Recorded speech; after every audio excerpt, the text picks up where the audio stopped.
I like Aaron, and I think he's an up-and-coming player. I think he's someone that shows the right attitude to become a top-tier player.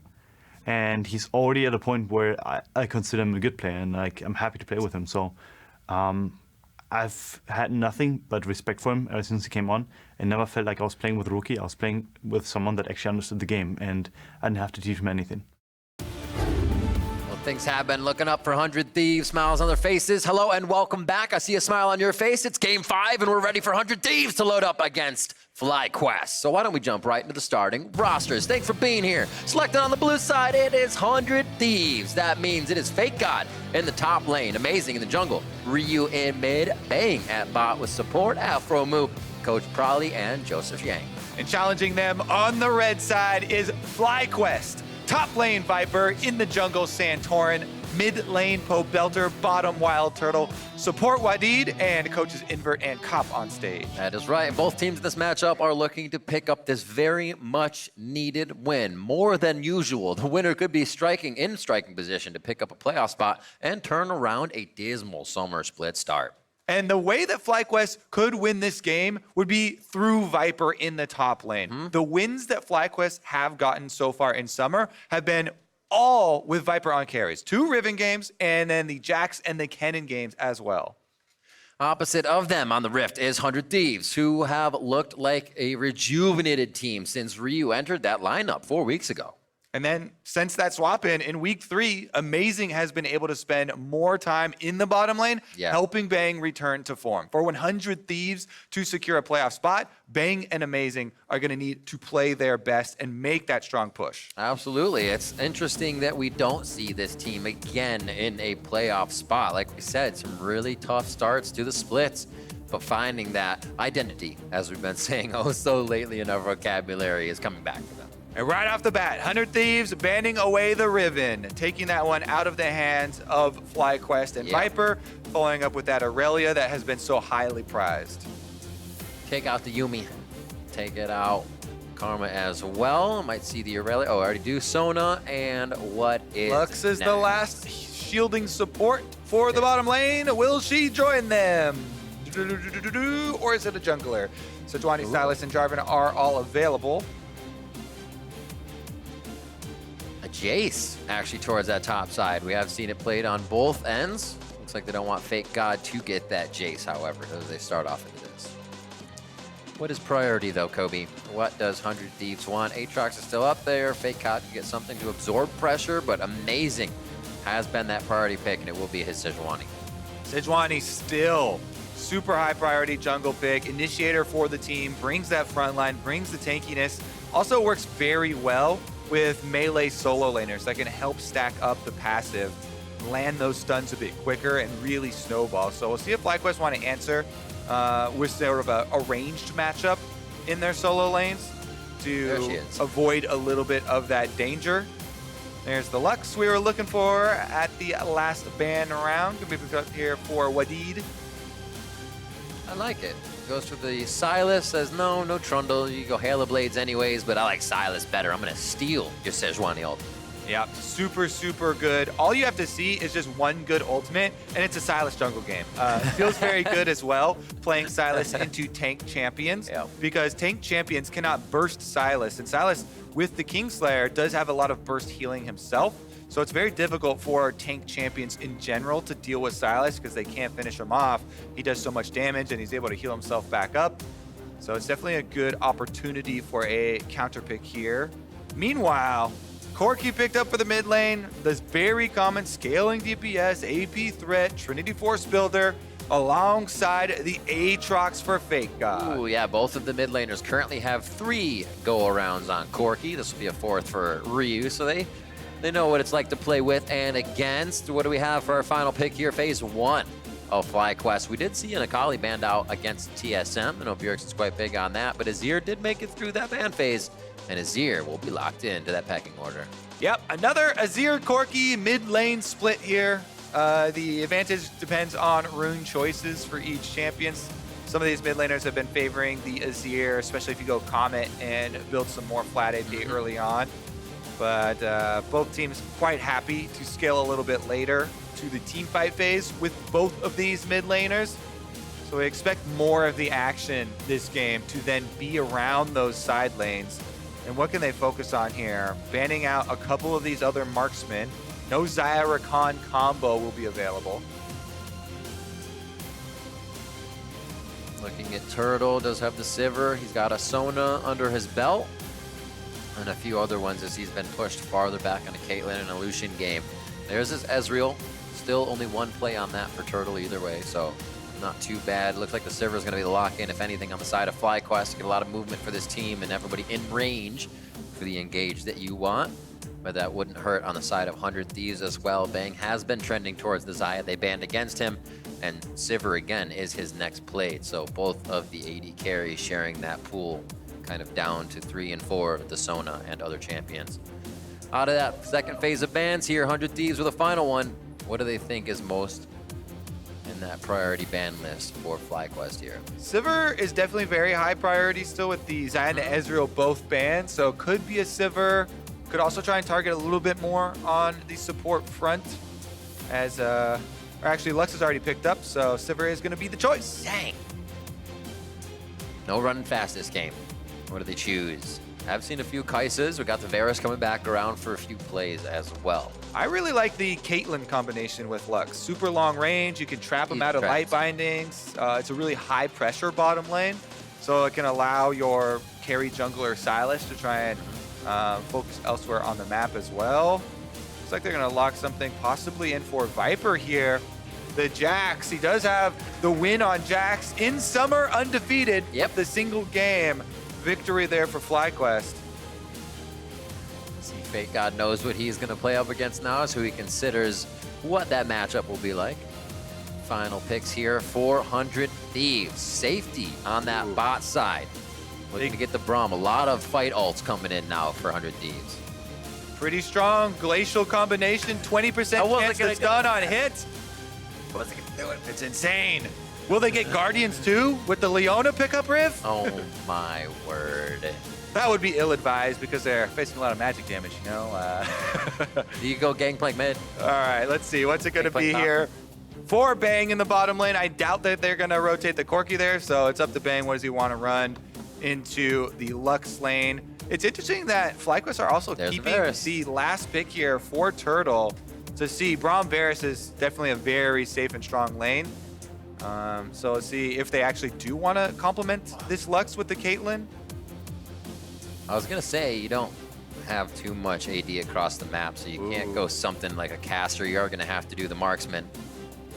Possibly that Caitlyn lock-in. Turtle tips his hat, locks in the Caitlyn. We'll see if he can put the cuffs on 100 Thieves this game around.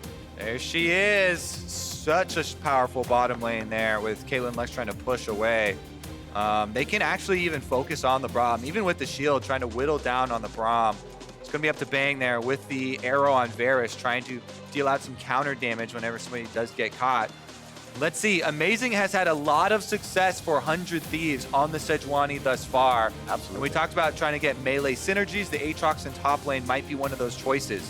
Everybody knows when you're going against FlyQuest, Viper is definitely one of the most scary things to worry about. So the Jax could be a point for 100 Thieves to try and attack early on, so you delay the scaling of the Jax, delay his purchase of the Trinity Force. It's Viper as a player, he'll always get a few moments in a game where he is very good at, and that's knowing when to turn the fight. As a Rivet player or a Jax, you know right when they're going to group up, and we've seen him turn those fights. So you can always guarantee Viper's going to try to make one of those outplays. Jax is one that could do it, and I am excited to see what he does up against FakeGod in that lane as well. They're the comps in front of you, 100 Thieves. Look to pull a game ahead here. If FlyQuest wins, they tie up the score between these two rosters, but 100 Thieves still looking to make that push towards the end of the split and get themselves back into a playoff position. Last time these teams played, it was a 40-minute slugfest. Barons for both teams, and Elder Dragon in the end for 100 Thieves to take the victory. So expect a big back and forth between these two. All right, we're going to have a little bit of a delay getting into this one as they finish up the peripheral check. We do expect FlyQuest here with a lot of possible scaling in all of their lanes, as well as their jungle pick with the Sylas. So they don't really have to rush into any of the early action. We're going to get a quick remake. Ryu is currently Glacial Corki. Not going to work out too well. So, I wonder if Corki did get added to Teamfight Tactics. What would they use for the ability? Because a lot of the abilities are very similar, right? It's just rockets coming out. Maybe it would be one of those ones that had super low mana charge up. Gatling would be sick. Yeah, Gatling gun, it could like maybe shred armor or something. That'd be an interesting take. Because otherwise it'd just be like a super low mana cost rocket. So what, you run like Yordles and Void and then you're just denying armor all the whole time? That's pretty good. I like that. That seems like a pretty good composition. Looking at this, week 4, day 2, actually our past 3 games were all played back in week 4 as well. So the second time around, the teams get a chance to go at it. It was Wadid and FakeGod coming in. So we saw since then, FakeGod kind of joining with the team. Wadid definitely having a few changes there. So that we haven't been able to match up against each other. Remembering that game did go to 100 Thieves and a bit of focus towards the top side in the early part on FakeGod. They knew he was the new member. It's easy to go after the new guy and make sure he doesn't have an easy time.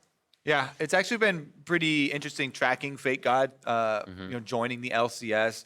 Had some really big shoes to fill for 100 Thieves in the top side of the map, and he has been very funny on social media. I like it. He's really embracing a lot of the games where he's like, lose lane, win game, because he has been game focused a lot. Pretty spicy tweets. Yeah, he has kind of lost quite a few of the matchups, and still the team finds success.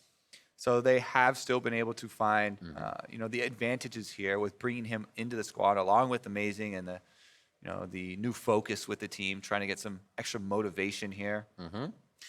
One of the things as well, a lot of the younger players have noticed, you have Ruin, FakeGod, a few others that they will obviously get targeted, and it's kind of been good mental training. We see them not getting over tilted. They know it's a team game, and they can still kind of weather that storm and play well. And I think that's a huge attribute to have in young players, that I'm not just kind of being used up here so the rest of the team can get resources, but it's still a team game, and that you are going to be a part of those team fights. Those kind of younger players have definitely brought that to the top lane as they slotted in. And it's not long ago that we were talking about Viper as the new player in the LCS, coming in as a top laner and at FakeGod's opponent. Now, though, with a lot of these successful Riven games, he seems like he has a lot more confidence coming in and being a big carry for the FlyQuest God, also being a key part to the identity of the team and how they want to look for wins. Meanwhile, you just saw on your screen there, one of the veterans, WildTurtle. Yeah. Been a consistent performer. Jao was talking about his stats yesterday, and we also had a graphic today about the all-time kill leaders. Yeah, some of the least deaths and kill leaders. Yeah. He has definitely been around the course a few times. When I went to FlyQuest to do an interview at their house, just kind of with the squad, flashing forward has always been a turtle. And it's kind of be like, oh, why doesn't he do it anymore? It's the thing. It's funny, you go into FlyQuest, and they have shirts as well that say flash forward on them. And it's really? Like, is this for Turtle? Is this kind of like thought about because of him? And there was always that time when we'd see him going forward on the Tristana, getting doubles, getting triples to end the game. And then it seems like, there has been a tentative play. You never want to make mistakes on the pro stage, but it is awesome to see those kind of big awe moments come out from the veteran players when they can do it again. Yeah, I think one of those biggest awe moments was when he first came into the LCS on TSM, replacing Chaos and got a pentakill. I remember that D-man call forever. First game, pentakill. That is a way to get confidence. I love it, too, because it was like he was definitely following up on a lot of the strength that game, but getting a penta in your first game is going to stick, man. It's always going to make a mark, and he was able to ride a pretty good wave after that and showing power. WildTurtle puts the shell on, and he goes hard. We've known that as a player for him for quite some time. And now he has Wadid on his bot lane, seems to be advancing that bot quite a bit here as they get into the later parts of the split. Yeah, the team has talked a lot about Wadid's communication, especially with the team. Seems like he's a really positive force with them. Their record has definitely improved as well since he's joined the team and been with them on stage. And it gives them some more focus. Luck's definitely a playmaking champion as well if you have the key bindings hit. We've seen several games already today. Definitely a game where he may initiate the Wadab. He could go in hard on this one and start getting good kills for himself. We are almost, and their picks are going to be the same as you see them on your screen. They are reselecting through the champions right now, so we don't have too much longer. Before we get into game, looking at these compositions, the Varus Braum on the bot versus that Caitlyn Lux, can go over definitely that there has been a change in kind of 100 Thieves play things, or play the game. We've seen 26 of 41 kills pre-15 minutes down towards the bottom side of the map for 100 Thieves, showing you that Amazing has been down there. FakeGod can absorb pressure, and they're changing the way they play things. That's 63.4% of your kills from the bottom side of the map pre-15, so really easy to see how they're doing it. Doesn't seem to be that easy for teams to stop. And we are into the Champion Select, so everything will remain the same. By the way, when we have one of these issues, is they're just remaking the game with the exact same picks and bans, and we'll get right back in as soon as possible and start to track Amazing. I think he's been the one for 100 Thieves that Absolutely has changed the most for this team. He's been very active, even when he's on something like Sejuani. You know, creating a lot of plays for the team, especially in the early game, but also motivating them in the late game, even when the team is behind. I think motivating everybody, the way he kind of comes into the team and sees everyone, you know, says FakeGod isn't this guy who's just learning. He's actually learned quite a bit, and he's still growing. Coming respect from that and the veterans on your team gives this confidence shield to everybody. You feel much better about your play. Having someone like Amazing come on, you're right, has been huge. Yeah, that's incredibly important, especially for rookie players, is instilling them with confidence and kind of bolstering them with that to allow them to play on stage without a lot of the normal nerves and mistakes that you might see. Looks like we got most of them locked in here. Super close. We're almost in on this game. Ryu as well, back onto the team, feels pretty good. We've talked to 100 Thieves quite a bit, and it took them a while to kind of figure out who would play, who would not, with being able to have enough members on the team who are from NA and not. So figuring out this composition that's worked for both Academy and the LCS, it's kind of been a dance that really nobody else has ever been able to figure out, having both teams get that victory, unless you were already of winning stature. Yeah, it really is a struggle, and hard to know too, because there's so many things that go on with League of Legends teams. It's not just every individual player judged on their own. It's so much is how they work together, the synergy, the communication between players, and you know how everyone sees the game. For instance, the bottom lane we just see here, Bang and Aphromoo. If you have different visions of how you want to play the bottom lane, even just a single lane, which they talked about being one of their issues early on. Finding some sort of focus there and really finding alignment in the bottom lane alone has made big improvements. I mean, you have to think of how vastly different Bang's play style would have been just coming into Aphromoo. Like regions are different as you watch the games alone, but try to put two on the same page and have them play together. So they have also come quite a long way here, and we'll see now getting on to the Rift for 100 Thieves versus FlyQuest. We're going to see what these two teams have for each other. Remember I said it was a long one last time where they were trading Barons and going for that Elder 5v5, so we'll see if we get to that point or somebody grabs the early lead and swings it right to the Nexus. All right, let's see if they go for any sort of invade here. Both Braum and Lux are strong level 1 units. Looks like it's going to be a defensive spread, though. 30 seconds until minions spawn. Good line of scrimmage. No wards to be placed just yet. Sweepers are on the junglers as per usual. Looks like a few stopwatches around the board, mostly on the side of FlyQuest, and one playmaking ability for Aphromoo there as it comes up. We'll keep an eye on those as the time comes around. Corrupting Potion to the Dorn's Blade start for FakeGod against Viper on that top side. Electrocute versus Conquer. FakeGod looking to get in there and just get some early damage in and keep those combos coming. Yeah, I like the burst damage afforded by Electrocute. Try and take full advantage of that smaller window. But we're going to have a sweeper charge here. Santorin popping it, trying to make a run into the river to make sure there wasn't any defensive scuttler ward there from 100 Thieves. Nice, they can see two wards placed on the bot side. That's defensive, so they know they might be setting up in the brush for a quick Wadid Turtle play. Actually, let's see what Turtle started. Did he start traps? No, Peacemaker. I thought so. Maybe they were going a little cheeky. As we start off the laning phase, they are going to try for some early damage, though, playing on the heavy side, Turtle and Wadid in the face of Bang and Aphromoo. Give him a little help. Big chunk there as FakeGod sitting in the tri-brush is able to get multiple Qs onto Viper to start out with a nice health lead as he comes over to the lane. Meanwhile, Santorin's going to do the red into Krug's clear here. Try and get them respawning a little bit quicker. Sylas is very good at taking AoE camps, especially after some of the changes, charging up on multiple stacks of the passive.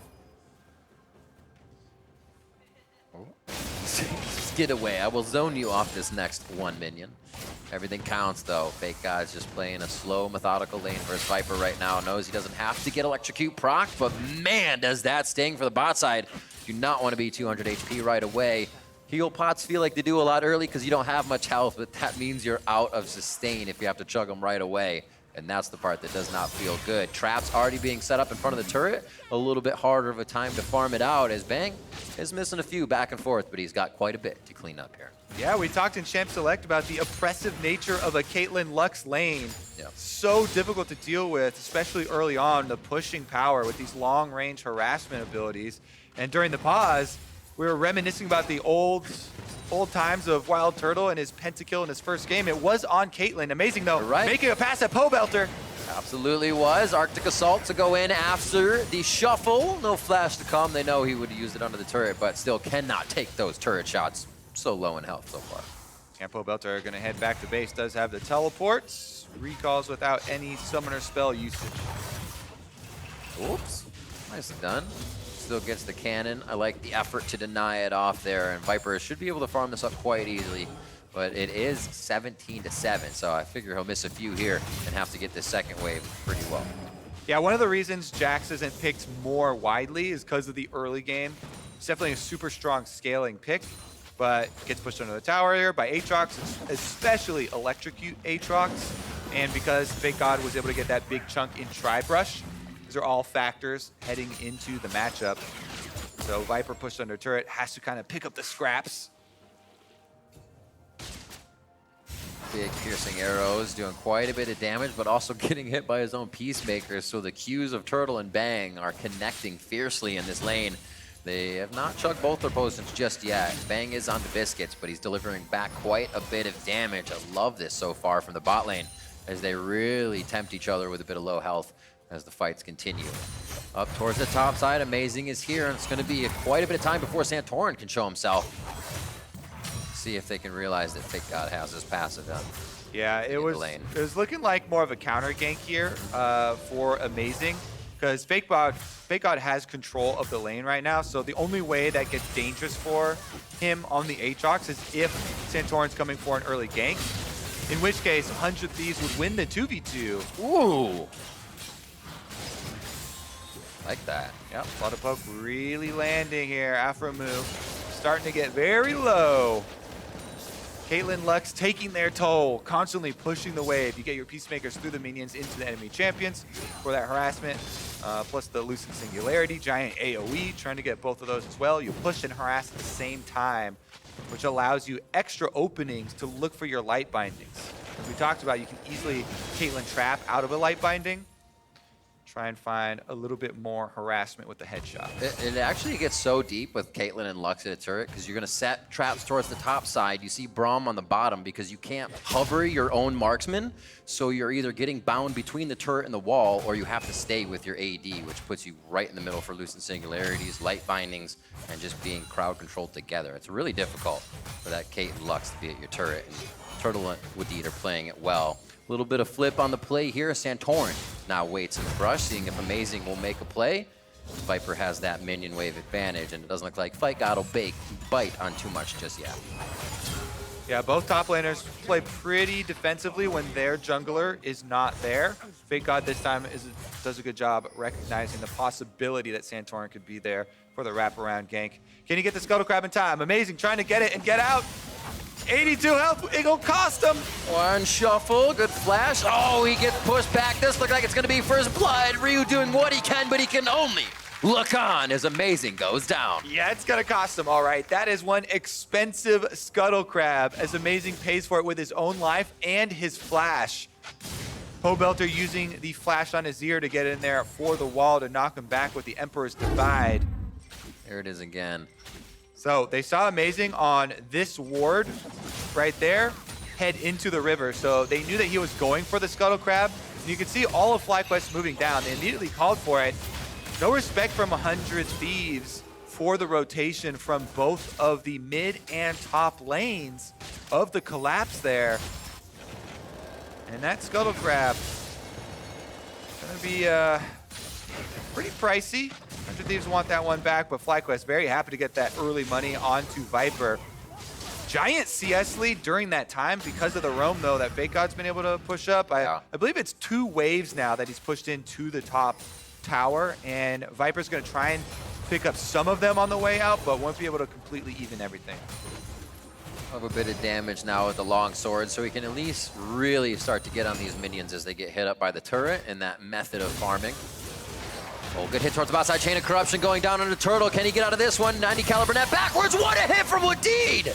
What a Braum to put himself in front and take the Glacial Prison. Cleanses it right away. Aftershock is his choice, so that cleanse was also chosen to keep himself up and the utility coming out. Great save there. Quite a bit used by both teams in that play, however. Yeah, Turtle had to flash that one to get out of range, so that's 2 summoner spells blown for Amazing as he gets a fairly effective gank off with the Sejuani, level 6.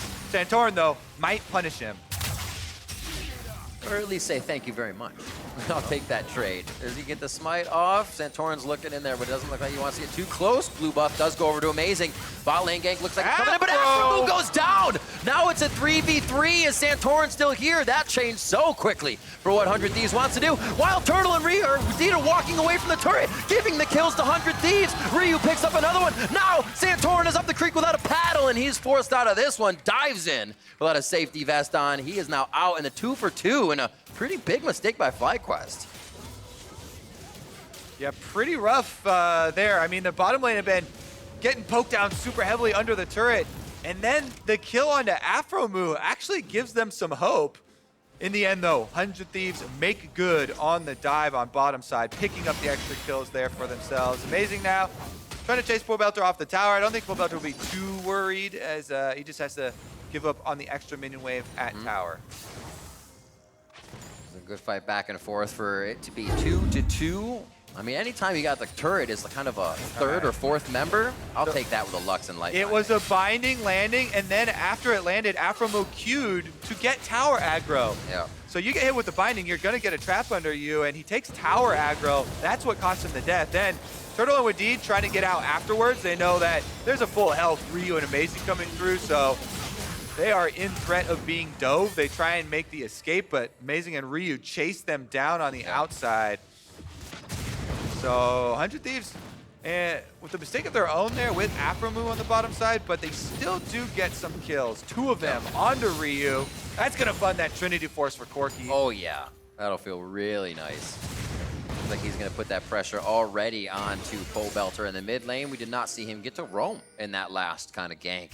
He was forced in the mid lane with everybody roaming through his jungle on the way there. Mountain Drake is going to be visioned up by FlyQuest. I don't think they're going to go for it just yet with having used quite a bit to get out of that last fight, but they'll see what the temptation is in that Mountain Drake over the next few minutes as 100 Thieves will get their vision. Yeah, as we check back in on the much more calm top side of the map. Back to FakeGod with the early armor. Both these top laners getting their Ninja Tabi boots for themselves, trading a bit of the farm without too much interaction. Viper still down pretty significantly in CS, both due to the early strong play from FakeGod as well as the roam down river in which they first got the kill onto Amazing. It's like refillable potions all being bought up by FlyQuest here. Usually it's kind of a, always remember TSM doing things like this as you go across the board in your backs. You're like, we don't want to spend money on potions all the time. It's a little thing. But we'll have refillables for ourselves. Wards being cleared out towards this Drake now as 100 Thieves gets a bit more of that vision priority on a lane where they had great strength this game. Yeah, also stopwatches are active now. So Santorin's got one there on the Sylas, heading into the river scuttle battle. WildTurtle and Wadid are rotating over, but they're a little bit split up here. So the FlyQuest aren't going to make the move. They're going to let 100 Thieves grab the objective, lay down some wards, and back right out. Looking at that stat we talked about just a little earlier, pre-15, 100 Thieves, that 26 out of 41 kills in that bot lane on that pre-15 mark. Here's another one coming up. All right, let's just make it 29 out of 43. Turtle left 44. alone. Turtle left all by himself under the tower. And once again, 100 Thieves come for the tower dive. Crazy. Bang, hits the ultimate. Varus ultimate, once that one lands, makes it very easy for Amazing to come in with the Sejuani, tank it up with Aftershock, and they pick off the kill. 100 Thieves focusing on that bottom side of the map. Absolutely. And they've been taking turret plates off of both sides here. It feels pretty good, especially without giving FakeGod too much of that pressure. Amazing has been down there. 2 kills for Ryu, as we saw before, and now 1 picked up by Bang as they start spreading out the money a little bit so they can get those core items finished. He already has the Yomu's Ghost Blade in. Triforce there. 12 minutes for Ryu as he comes back in the lane, so that's going to be some big pressure. Just an Asher's 2 for Pobelter right now. Still great to get that pass or that attack speed in for an Azir. Yeah, Pobelter's going with that big scaling team fight style Azir, lethal tempo as well as the Nashor's Rush. 100 Thieves making a big move though. Hear that Yomu's go off from Bang as he can get the arrow out with a bit more movement.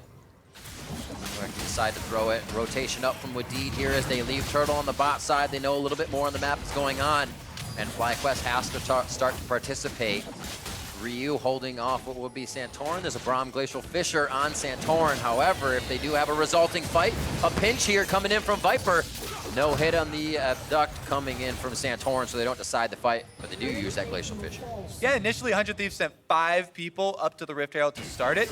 Then Bang heads down bottom lane as they see that FlyQuest are not going to come fight them for it. But he heads down there over a ward, so FlyQuest think that they can actually get to the Rift Herald in time to try and deny it after it's been killed. Does cost Amazing his flash, but he gets out just in time there on the Sejuani. Objective acquired. FakeGod still playing in the face of Viper. He was able to gain that kill coming down into rotation, which was very nice. Viper's had a pretty tough lane, so to pick up anything extra is fantastic for him. Lane pushed in once again, only a slight CS lead here for Bang over Turtle, but Caitlyn's still going to be popping out headshots. Doesn't matter if she's 10 or 20 behind. Infinity Edge almost finished up for him. Turtle's gone to Zerker Greaves to get those headshots up even more, as you would expect from a Caitlyn, and what a follow-up from Bang! Almost from 100% to 0 for Wadid. Walks away with 200 HP. Yeah, with all the early focus on bottom side, Bang funding the lethality build on Varus.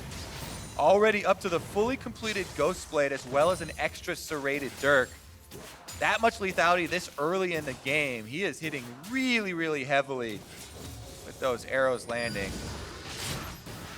Oh, Turtle's alone. This could be scary. Amazing coming around with the ultimate. As soon as he's seen Sejuani, I think he will definitely leave, and he chooses to do that right quick before even getting eyes on Amazing. So turret goes down on the bot side. Mid and top still stand. We did lose plates just a minute ago, but it is a 2,000 gold lead just about for 100 Thieves. Yeah, 100 Thieves feeling pretty strong about the early game. FlyQuest still have a lot of scaling options though, so they have to keep up the pressure there. Little bit risky. That's what we're waiting for. Once Viper can kind of be on his lonesome, if FakeGod is drawn to these fights, he'll have a great time with the turrets, get a little Pobelter strength for the team fight. But it all has to happen in due time. And it looks like 100 Thieves is pushing that limit. They're not giving FlyQuest the time they need. Rift Herald drop down mid. It's going to take a big chunk out. Wadid surviving there with his stopwatch to immune the Varus ultimate.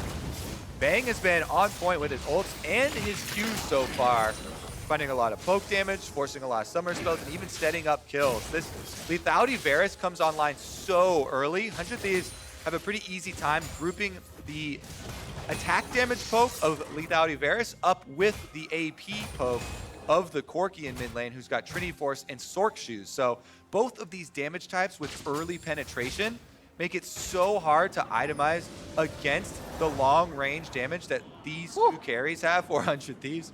Recall gets out there just in time to kind of clench on that one, but Ryu's got eyes towards the bottom. I feel like running through like he's got peanuts and Cracker Jack. He's like, package here, got a package. Everybody's like, no, no, thank you whatsoever. Everybody leaves that situation. Ryu back to the mid lane as he goes on a solo roam.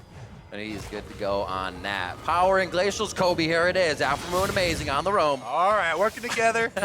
See if they can find anyone to stun up. Looks like it will just be another objective for 100 Thieves as they send everyone topside to finish that turret. And they will be able to get another one. Wow, FlyQuest, it's easy to say weak in scale, but watching everything go down around you makes it that much harder since no moves can be made just yet. No vision's really there to see where 100 Thieves is coming from. Just a few wards you can see off to the left on that right shoulder of FlyQuest.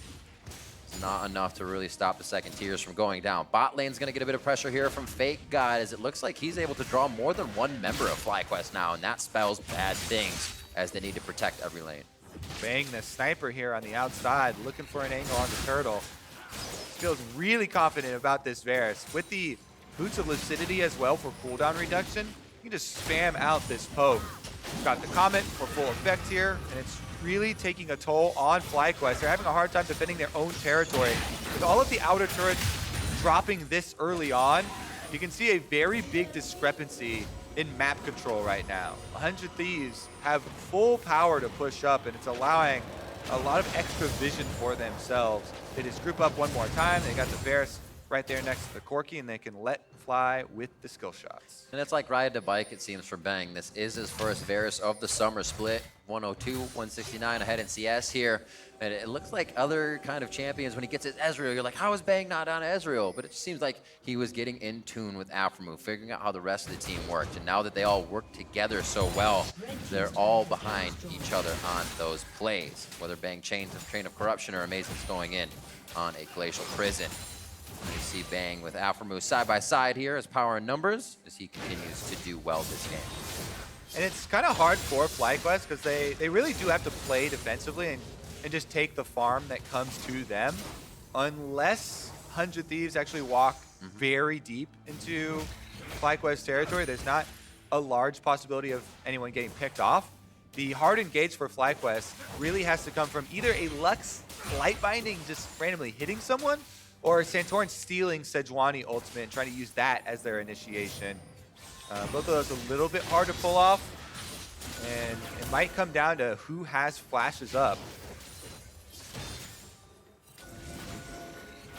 Bot side's being pushed by Viper. How long can FlyQuest buy for him to just get that turret down, though? He already has FakeGod, since they know 100 Thieves can basically fight in a 4v5 long enough to retreat if they don't get enough priority members to start it off. So strong right now, just 30 seconds away from 20 minutes, which means Baron. And really, they'd be tempting the fight against FlyQuest just to get FlyQuest where they want at this point. So much control over the map, and they are waiting very patiently, it looks like now, for FakeGod to bring up the bot lane. And FlyQuest have completed step number 1 of that initiation. They stole Sejuani ult, but they get hit! Oh no, we're going back a step, Kobe!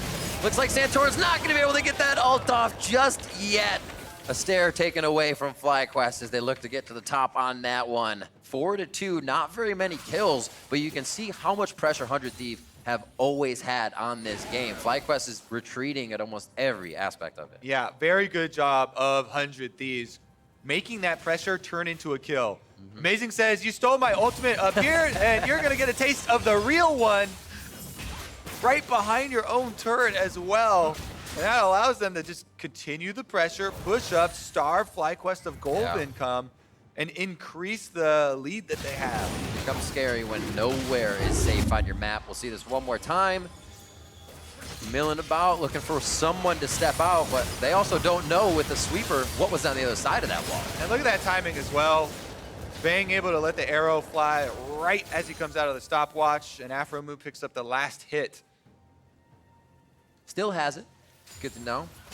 Santorin can still throw out the Glacial Prison, and we'll see if he gets a chance to do that. It might just time out with how the fights are being controlled and dictated by 100 Thieves. Everything in reaction here for FlyQuest. The big initiations are Sylas. Pobelter could make a great shuffle, but pushing around this team of 100 Thieves might be difficult. They all have ways to move quickly, or their flashes are up. So if it's going to be done one way, it has to be done different the next time because your opponent's expecting it. That's what's going to be so hard for FlyQuest to claw back. And even if we look at the side lane 1v1 for them with Santorin on the Jax, he does now complete the Trinity Force, but he had to stop off to get an Executioner's Calling because it's so important versus Aatrox to cut that healing that gets greatly increased by the ultimate activation. Now that he finally has all the parts, the Trinity Force for burst damage, the Executioner's Calling for cutting the healing, and the Tiamat for your wave push. Now he can actually try and start taking those fights. You can see on the bottom side, the pings were coming down, but he still feels a little bit hesitant here as 100 Thieves have control of the rest of the map, and they are pushing in on all sides. Shoulder wards being cleared by 100 Thieves, so FlyQuest has no vision around them. And it looks like that mid turret could feel a bit of pressure here soon. Cupcake's not really deterring the team. They say, all right, they're laid mid, we'll give pressure to top. And having second tier turrets, the only thing that need to be taken down by 100 Thieves always means that they are going to be able to walk through this jungle much faster than FlyQuest around that backside to get the positions they need. But also you got to be careful about being routed. 100 Thieves is just going to be able to walk up to this one and take it. Seems like they've had enough time dancing around. All right. Turret number 4 for them. They've got all the outers.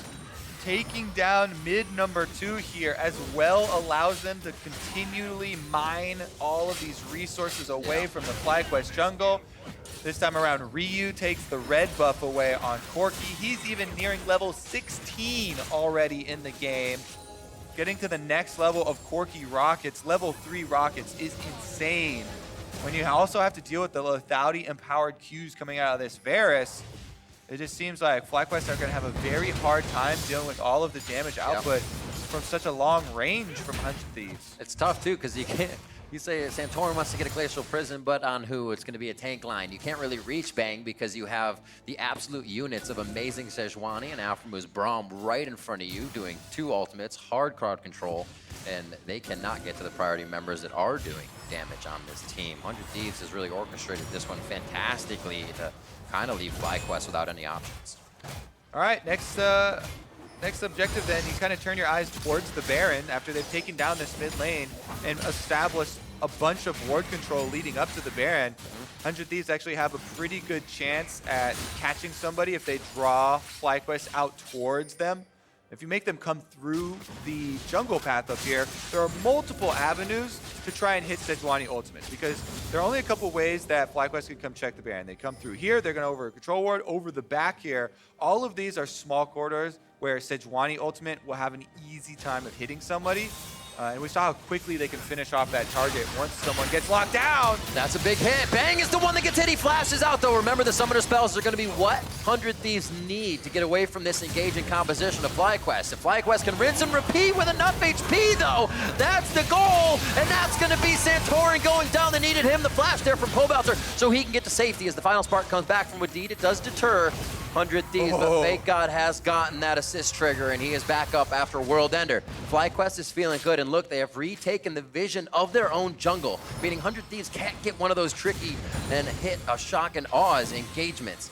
FlyQuest was able to bite back, but how much more can they do now? They've really just weathered the storm. All right, they took out the enemy jungler, so 100 Thieves are starting up the Baron. They know there won't be a smite steal, but FlyQuest could try and fight them in the Baron. 4 versus 5. This would have to be a big play. No unsealed Spellbook on that Lux, like you said, Kobe. Just the smite coming in for amazing, and it is just that as they pick up Baron on the side of 100 Thieves. Now looking to pickpocket the rest of FlyQuest. Amazing coming in from the side to just thwart the escape of FlyQuest, and now they are being torn down one by one as it's only Santorin left as he comes back off the base. 100 Thieves will collect them all. Baron buff on, and they will run straight through the mid lane. Recall for a little bit of a reset there for, actually, Ryu gonna go straight up to the top side with his teleport, so they push 2 lanes at the same time. And 100 Thieves want to take the entire base. I think there's a full win here if they kept that Triforce proc mid, but they're not going to. They're just going to take a few more out, and they're going to delay this one just a tad bit longer. Still 20 seconds on the chance where they did hit that inhibitor, but 100 Thieves know what they're doing, and they may just stay for the long fight here. They have Sejuani already coming out of base. They got to be careful without Amazing's ultimate here as Santorin throws down the Glacial Fissure.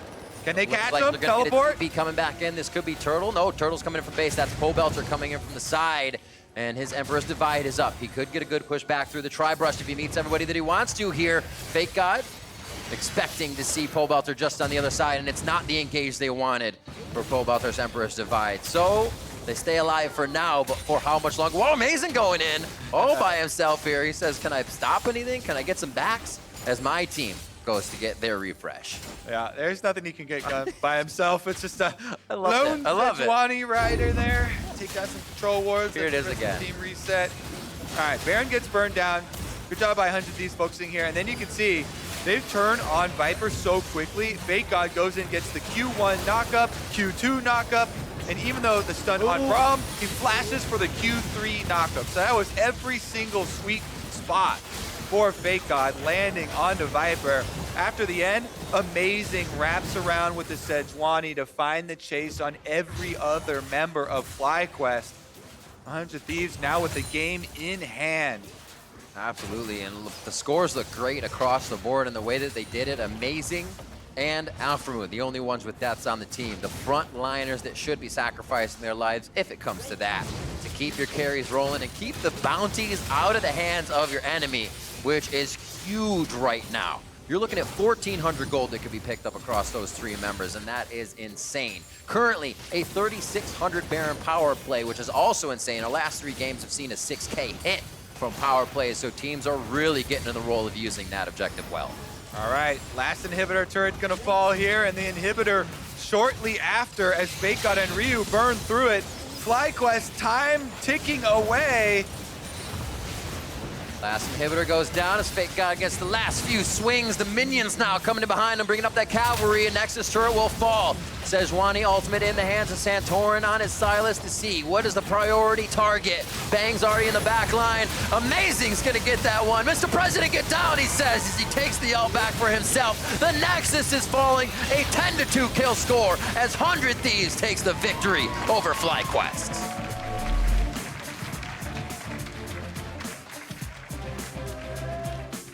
Frost said, watch out for 100 Thieves here. They Yep. are climbing up the standings. They get another win, improving to 6-8.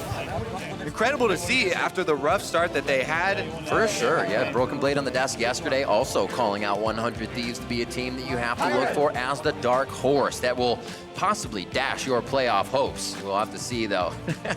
Team is definitely smiles as they head over to shake the hands of FlyQuest, who just kind of seem to not hit the ground running this game. We knew they had a scaling comp, but it wasn't all safety in the beginning of the game. 100 Thieves continued to add pressure, and again, we saw multiple kills pre-15 minutes coming from the bot side of the map itself. I mean, hell, even Ryu was the part of those 2 first kills in the double kill. Yeah, both Ryu and Bang playing really well with their poke champions in this game. Very high damage numbers for both of them. Lots of those arrows landing for Bang, and the lethality build for Varus super early on allowed them a lot of control. They dive bottom side, taking down the tower, dragging control as well.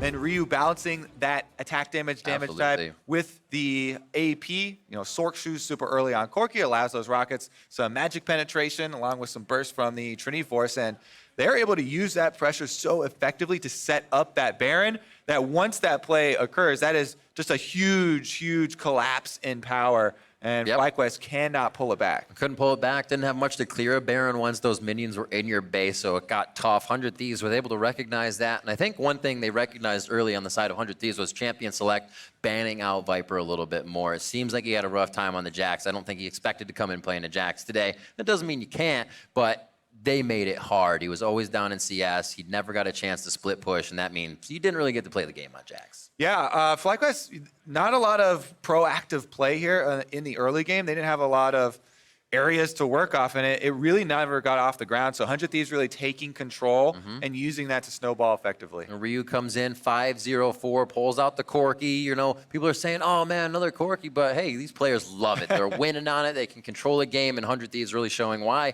they're able to step up here. Like we said, I think it's pretty crazy that the Academy team and the LCS team is able to kind of sync together, learn from each other still, and continue to advance here into a team we once saw in that finals.